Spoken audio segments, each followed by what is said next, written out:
Hello everyone, मैंने अब तक सेंटर रिलेटेड टू ट्रायंगल का पांचों सेंटर के बारे में पढ़ा चुके हैं।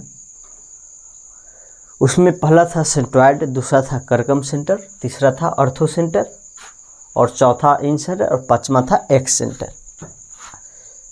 सभी पे एक दो क्वेश्चन भी करा चुके थे। अब मिक्स कंसेप्ट जो होगा उस पर क्वेश्चन कराना है, जिसमें मैंने पिछले क्लास में दो क्वेश्चन इसी में से कोई लिखे हुए भी थे, उसको सोल्व नहीं कर पाए थे। तो वही दो क्वेश्चन शायद 1 नंबर और 2 नंबर, ये दो था पिछले क्लास में सोल्यूशन नहीं हुआ था। इस दो को भी करेंगे, बाकी ये 3 है और इसके बाद भी एक और लिखाएंगे। ओके, तो सबसे पहला क्वेश्चन देखेंगे। सबसे पहले ठीक, पहला क्वेश्चन है orthocentre and circumcentre of a triangle ABCR A, B and C, D. If coordinate of vertex A is x1, y1, then find the midpoint of BC. Question अनुसार क्या है कहा गया है, हाफ में बनाते। ठीक, यहाँ देखिए, सबसे पहले एक ट्रायंगल दिया गया ABC, नेमिंग कर दिया है क्वेश्चन में, A है, B है और C है। इसमें A का दिया गया है कोऑर्डिनेट x1, y1। ओके, ए का कोऑर्डिनेट दिया गया और ऑर्थो सेंटर और कर्कम सेंटर का कोऑर्डिनेट दिया गया है। ठीक, तो ऑर्थो सेंटर डेट इज कहा जाए तो H होता है, क्या होगा H और O है। ठीक, H और O भी दिया गया है। अब वर्टेक्स मुझे फाइंड करना है B और C का मिड पॉइंट।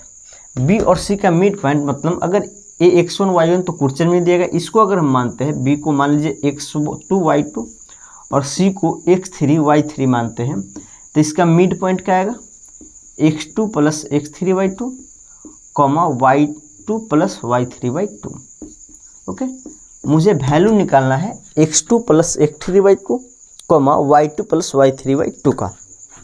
इंफॉर्मेशन है क्वेश्चन में दिया, A वर्टेक्स दिया गया और H और O दिया गया। ठीक, अब क्या इक्वेशन बनाएंगे ताकि x2 y2 y2 3y2 और y2 प्लस y3 y2 का वैल्यू निकलेगा। ठीक, सबसे पहले ऑर्थो सेंटर और कर्कम सेंटर दिया गया है, इससे हम G निकाल सकते हैं, दैट इज सेंट्रॉयड हम निकाल सकते हैं।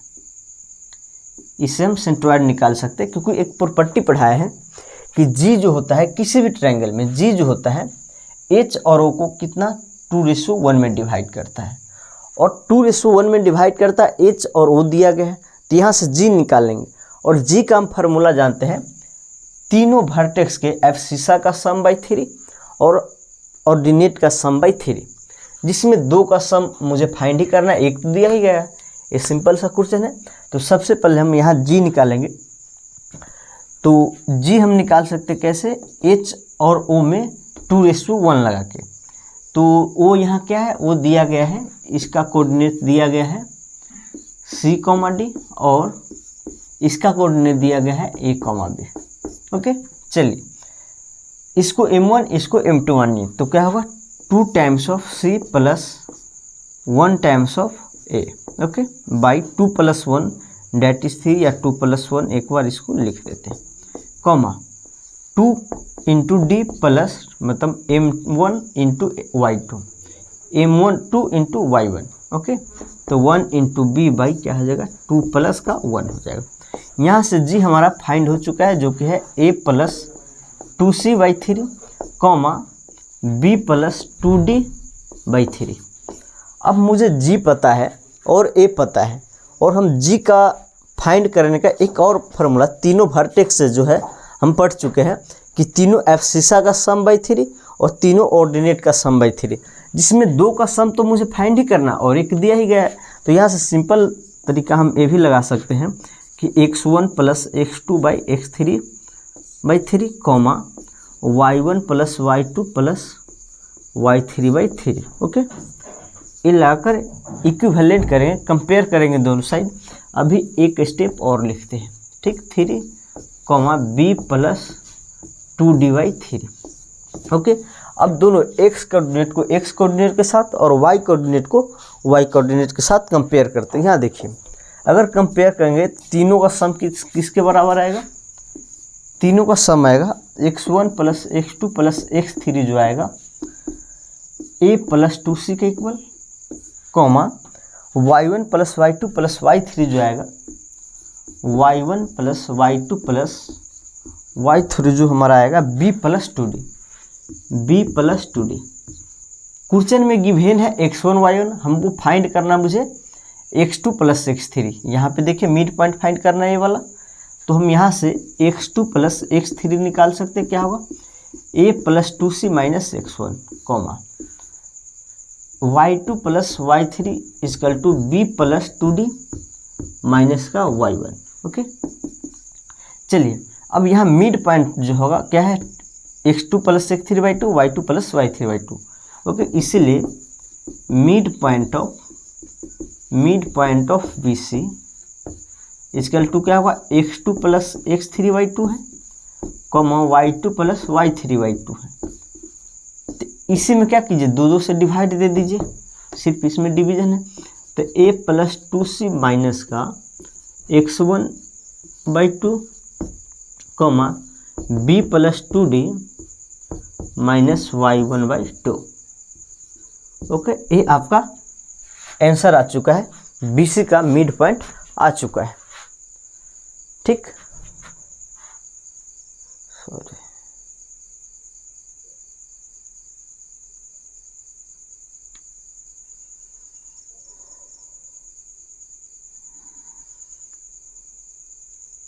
तो यहाँ देख सकते हैं हमारा मिड पॉइंट ऑफ BC आ चुका है। ठीक, इसको एक बार आप समझ लीजिए। ठीक, चलिए दूसरा क्वेश्चन है, find incentre of triangle formed by x equal to 0, y equal to 0 and 3x plus 4y equal to 12।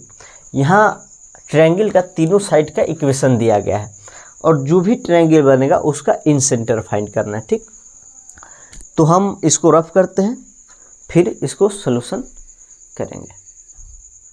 तो इसको हम सॉल्व करते हैं। सेकेंड नंबर सोल्यूशन, सेकेंड देखिए, सबसे पहले 3 साइड दिया गया ट्रायंगल का, इस तीनों साइड को हम क्या करेंगे, कोऑर्डिनेट प्लेन में पहले रखेंगे। इसको रफली इसको हम रख सकते हैं। ये एक्स कोऑर्डिनेट मान लीजिए, ये क्या है वाई एक्सिस, एक्स एक्सिस और 0,0। ठीक,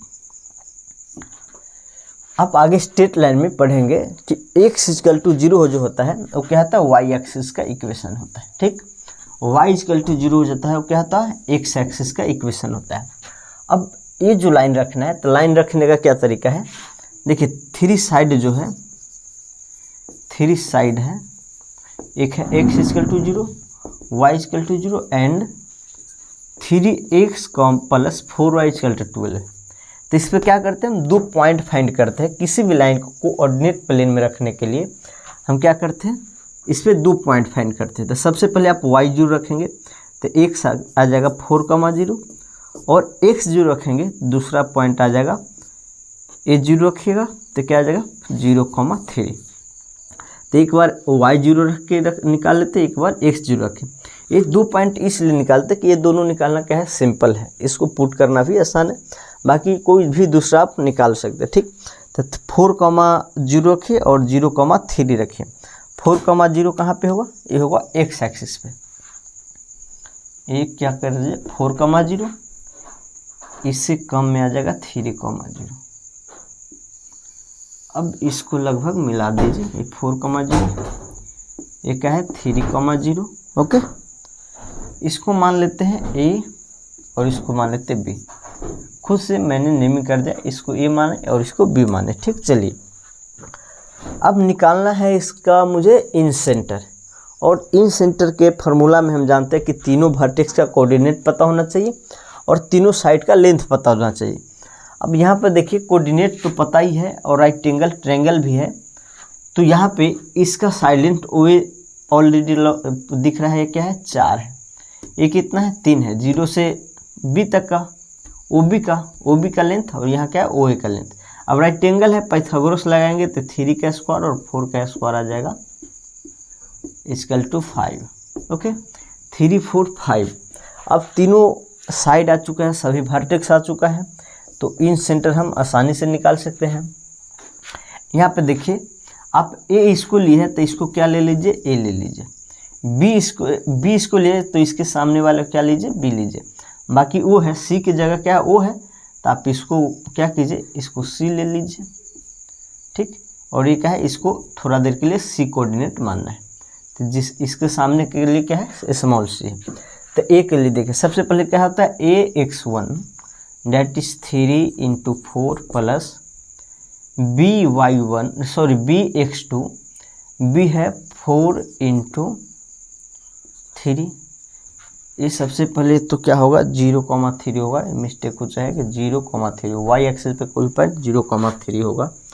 तो इसको हम क्या करेंगे, 4 × 0 c that is 5 × x3 that is 0 है, ठीक। बाई क्या होगा, a + b + c that is 3 + 4 + 5 comma, यहाँ देखिए, फिर a × y1 b × y2 plus c × y3 by 3 4 5, ठीक।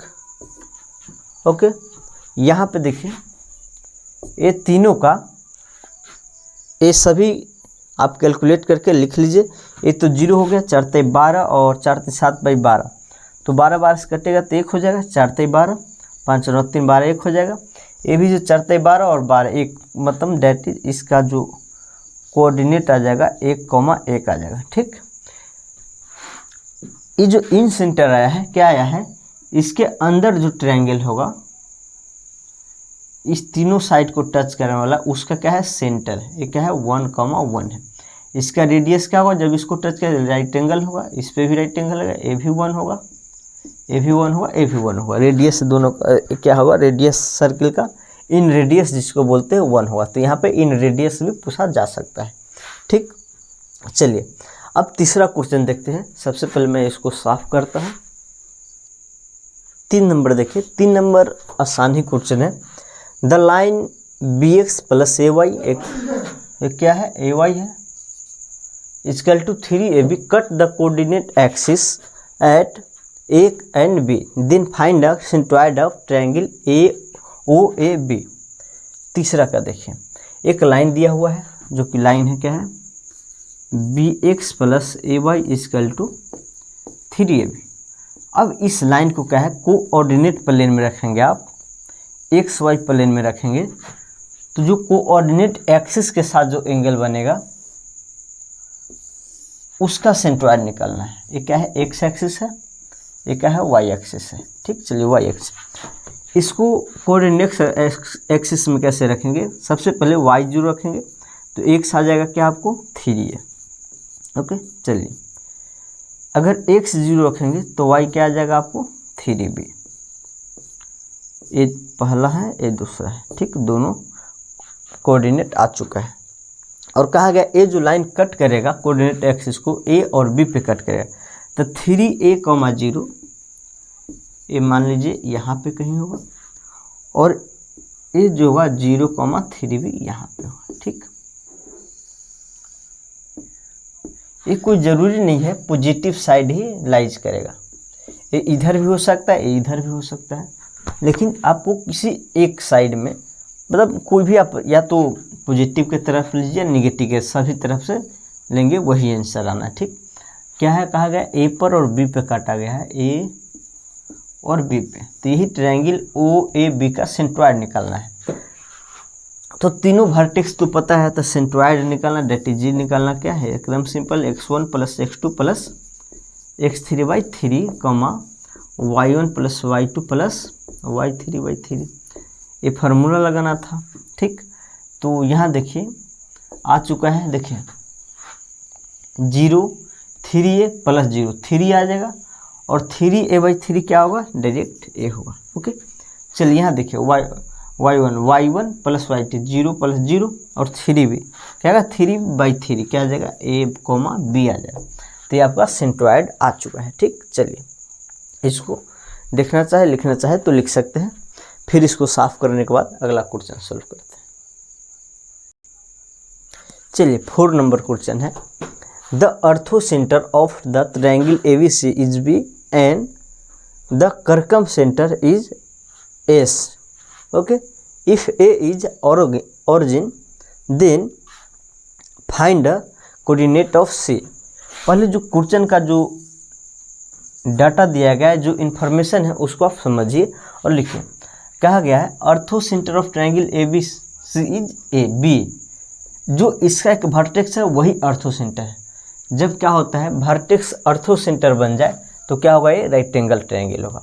एक प्रॉपर्टी अर्थो सेंटर में लिखाए थे कि किसी भी राइट एंगल ट्रायंगल का जो अर्थो सेंटर होगा क्या होगा, राइट एंगल वर्टेक्स होता है। और यहाँ कहा गया कि अर्थो सेंटर क्या है, ए बी सी का वर्टेक्स बी है, तो इसका मतलब क्या है, बी पे क्या है, अर्थो सेंटर है।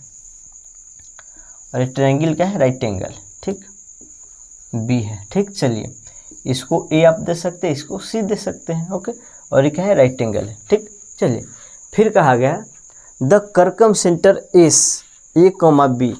और कर्कम सेंटर क्या है, एस है। अब ये भी ध्यान देना होगा कि हम कर्कम सेंटर में लिखाए हैं कि किसी भी राइट एंगल ट्रायंगल का जो कर्कम सेंटर होता है वो क्या होता है, हाइपोटेनस का मिड पॉइंट होगा। जो कर्कम सेंटर होता है वो क्या होगा, हाइपोटेनस का mid point, that is S कहीं पे यहाँ पे होगा, ए कॉमा बी। ओके, चलिए अब यहाँ देखिए कहा गया ए इज ऑर्गिन। ऑर्गिन क्या है, 0,0। ओके, ए पता है आपको, एस पता है, देन फाइंड कोऑर्डिनेट ऑफ सी, इसका वैल्यू निकालना है। ठीक, तो यहाँ पे कोई दिक्कत है ही नहीं निकालना, क्योंकि यहाँ देखिए जब कर्कम सेंटर मिड पॉइंट हो, कर्कम सेंटर क्या होता है, ए और सी का मिड पॉइंट होता है, तो इसको आप मान लीजिए ये ऐसा कुछ मान सकते हैं x1 y1। ठीक, तो इस यहाँ पे मिड पॉइंट फार्मूला से क्या आएगा, ए कॉमा बी, क्योंकि ए तो राइट एंगल हो गया।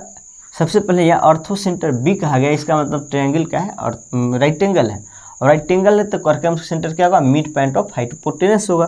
तो इसी मिड पॉइंट में दो का इंफॉर्मेशन दिया गया, तीसरा नहीं दिया गया।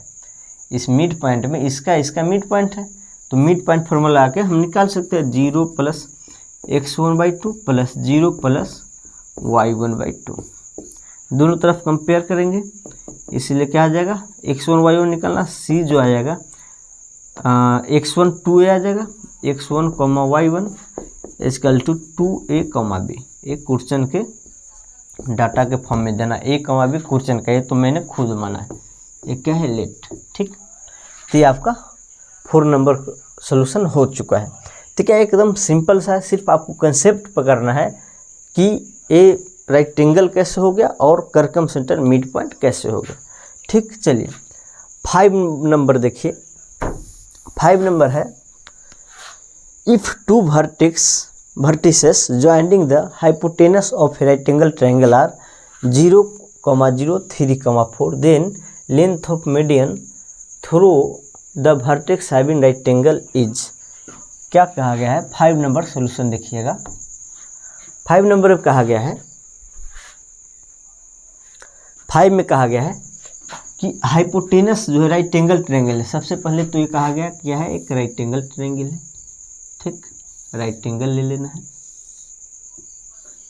और कहा गया है हाइपोटेनस का वर्टेक्स है क्या है, 0, 0 और 3, 4। ये जो हाइपोटेनस है क्या है, 0, 0 है एक छोर, और दूसरा छोर है 3, 4। ठीक, और कहा गया है then length of median through vertex having right angle. तो जिस पॉइंट पे राइट एंगल है उससे पासिंग मीडियन, मीडियन मतलब इस पॉइंट से इसके मिड पॉइंट को मिलाएंगे। मीडियन क्या होता है, अगर राइट एंगल वाले वर्टेक्स से बोला गया है, ये मान लीजिए ओ है तो ये है और ये बी है। क्वेश्चन में हाइपोटेनस का एंड पॉइंट दिया गया है, ये राइट एंगल है, उस पॉइंट से राइट एंगल वर्टेक्स से हाइपोटेनस के मिड पॉइंट को मिलाएंगे तो क्या होगा, मीडियन आ जाएगा। और इसी मीडियन का लेंथ निकालना है। इसको आप ले सकते हैं कुछ भी, एस मान लीजिए। ठीक, इसको क्या है, एस मान लीजिए, तो बी एस का लेंथ निकालना है। ठीक, चलिए सबसे पहले यह ट्रायंगल क्या है, स्पेशल ट्रायंगल है, क्या है, राइट एंगल ट्रायंगल है। ठीक, अब ये जो राइट एंगल ट्रायंगल है, राइट एंगल ट्रायंगल है जिसमें हमको मीडियन का क्या निकालना है, लेंथ निकालना है। ठीक, चलिए मीडियन का लेंथ निकालना है। तो देखिए हम जानते हैं कर्कम सेंटर जो होता है राइट एंगल ट्रायंगल का क्या होता है, राइट एंगल ट्रायंगल का मिड पॉइंट होता है। ठीक, अब इसी में कर्कम सेंटर से BS का डिस्टेंस निकालना है। और कर्कम सेंटर क्या होता है, इस ट्रायंगल से एक सर्कल पास होगा, इस ट्रायंगल के तीनों वर्टेक्स से एक सर्कल पास होगा, एक सर्कल पास होगा। तो ये जो BS जो होता है, ये जो सबसे पहले समझिए, राइट एंगल ट्रायंगल तक कर्कम सेंटर क्या होगा, मिड पॉइंट। और ये जो कर्कम सेंटर होता है एक सर्कल होता है जो कि तीनों वर्टेक्स से पास होगा, ओके। और इस सर्कल का सेंटर भी क्या होगा, यही होगा। अब इस सर्कल का सेंटर देखिए, सर्कल के सेंटर से सर्कल पर एक पॉइंट है, उसका डिस्टेंस, तो ये क्या है, तो रेडियस हो गया। ए और ये तीनों तो बराबर ही हो जाएगा। ये तो पहले क्या होगा, हाइपोटेनस, राइट एंगल ट्रायंगल है।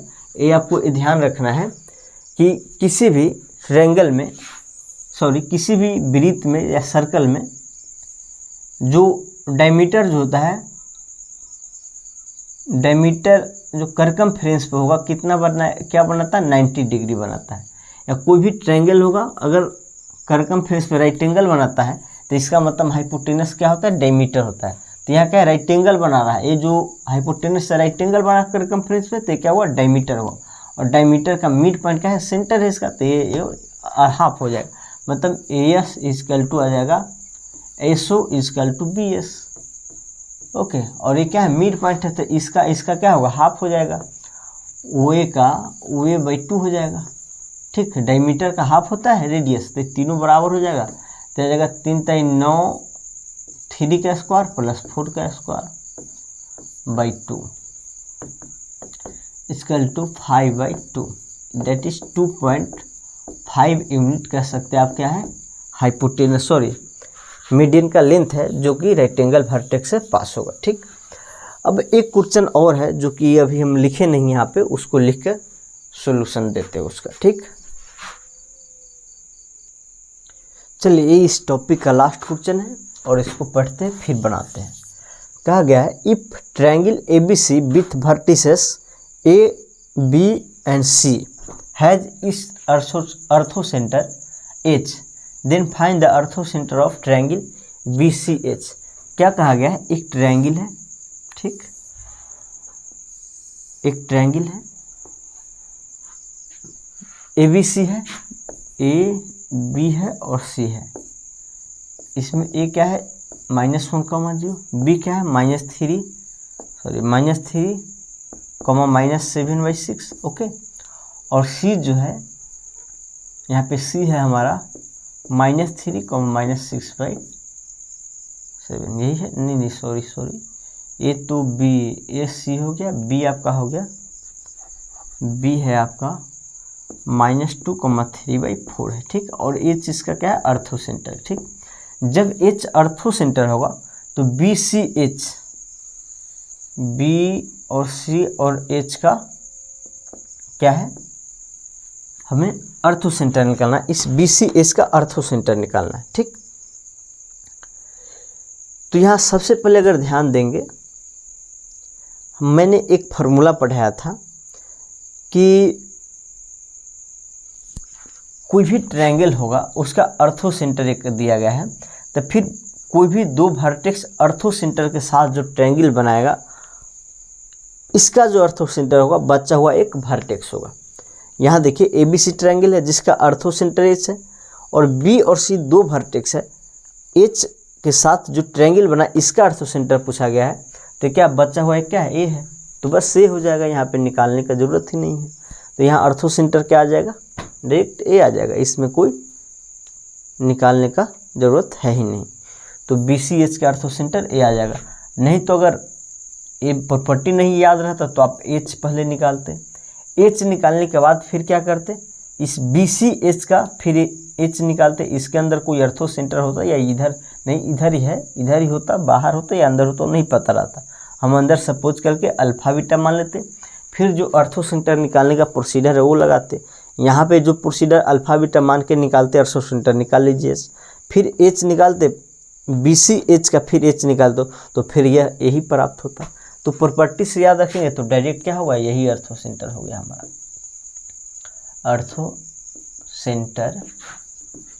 सेंटर ऑफ ट्रायंगल BCH, तो एक प्रॉपर्टी बेस्ड था।